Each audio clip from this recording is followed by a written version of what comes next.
Right, in this video we're going to review how to turn a heel on a sock. And you can see here with this sock I've already done the back of the heel section. I have the leg of the sock done. I've divided the stitches into two and I've held the instep stitches on a spare piece of yarn. That's that purple yarn here. And then I've worked the length that I want for my reinforced heel.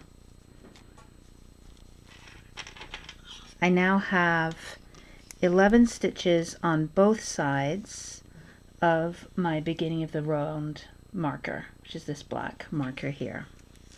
And I'm going to begin to turn the heel. What I'm going to do first of all is just knit with the right side facing until my beginning of the round marker. So pretty simple there. Just going to knit a few stitches. I've got a yarn that changes color as I go along.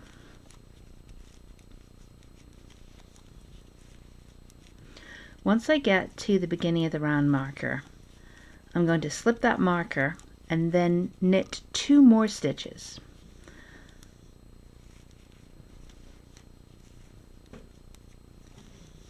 So there I am, I've gone past the beginning of the round marker and I've knitted 2 stitches in pink here.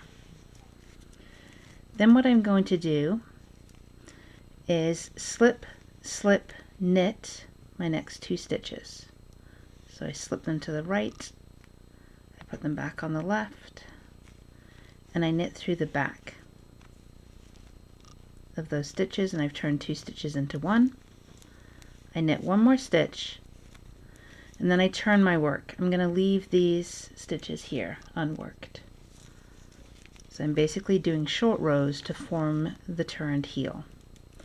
When I'm on the wrong side or the purl side, I'm going to slip the stitch I just knitted. I'm going to purl 1, 2, 3. I'm going to slip the beginning of the round marker again, and I'm going to purl 2 stitches on the other side of that marker. And then for the next 2 stitches, instead of slip, slip, knit, because I'm on the wrong side, I'm going to just purl those 2 together. So I put my needle through the 2 purl stitches, I purl them both together, and turn 2 stitches into 1. I purl 1 more stitch, and I turn the work back to the right side. And again, leaving these stitches here unworked for now. Once I'm back on the right side, I'm going to slip that first knit stitch. I'm going to knit 1, 2, 3. I'm going to slip the marker, and then I'm going to look for a gap.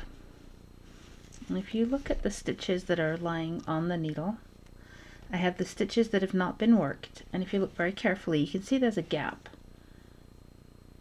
between these 4 stitches and these stitches. That gap is where I did my decrease on the last round. What I'm going to do is knit until 1 stitch before that gap, which is 3 stitches. And then with that gap, I'm going to use my slip, slip, knit to join the gap. And after I've joined the gap by making those 2 stitches into 1, I knit 1 more stitch and I turn again. Now I'm on the wrong side, I'm going to be purling. I'm going to slip my first stitch. I'm going to purl to the marker.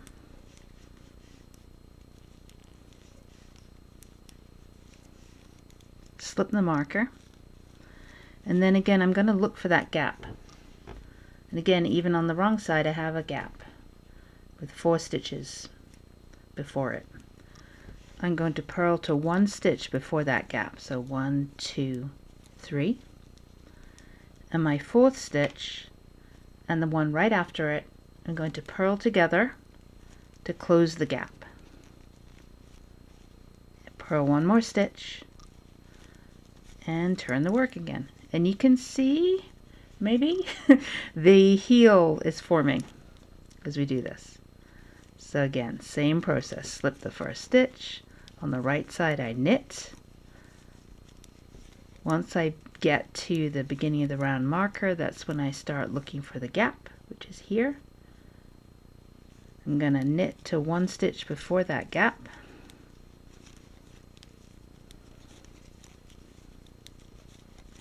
And because I'm on the right side, I'm going to use a slip slip knit to join those two stitches together.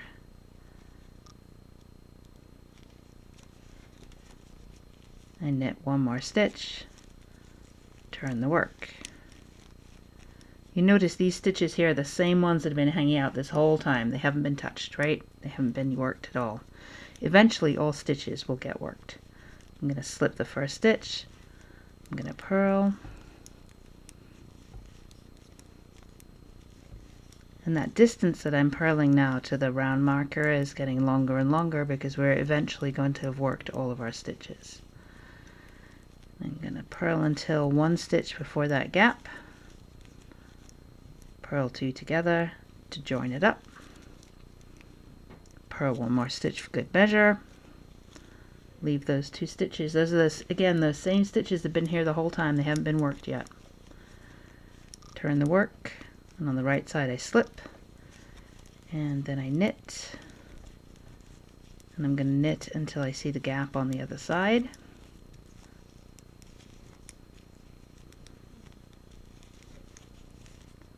Which is here.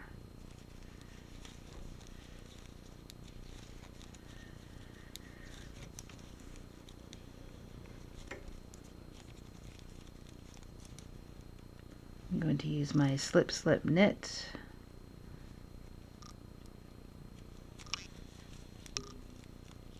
I'm going to knit one more, and that's actually the last stitch.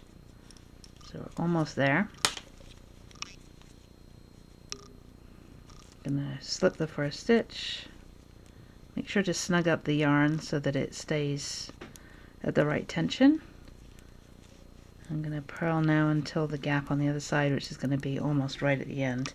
This should always remain symmetrical, so when we're done we're going to want to make sure that we've got the same number of stitches on the right side of the beginning of the round marker as we do on the left side of the beginning of the round marker.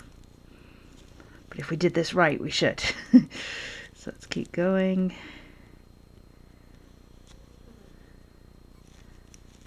And we're going to purl those two together. Purl one more. And you can see that we're beginning to get that three-dimensional look. The heel is turning. I'm going to do one more row for good measure because I want to just finish it off and those last two stitches can be joined together. So again, now I know I'm just going to be knitting until the very last stitch.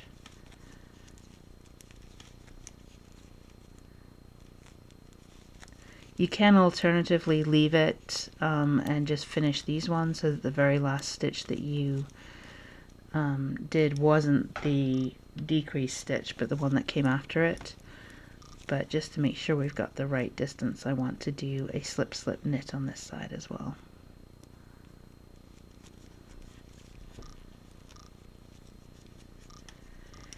And then to finish it off simultaneously or symmetrically on the wrong side, I'm going to purl all the way to the end there as well. And then when we're done, we should have a nice turned heel, and hopefully we've got the same number of stitches on both sides of the beginning of the round marker.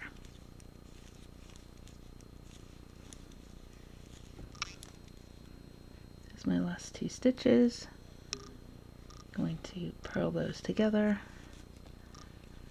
Alright, time for the moment of truth.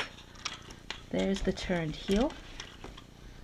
You can see that this is again the leg, this is the back of the heel, and then this curved section here that we just made through short rows is the bottom of the heel. We've successfully turned a heel. Let's see if we've got the right number of stitches. We've got 2, 4, 6 on the right side, 2, 4, 6 on the left side. Perfect.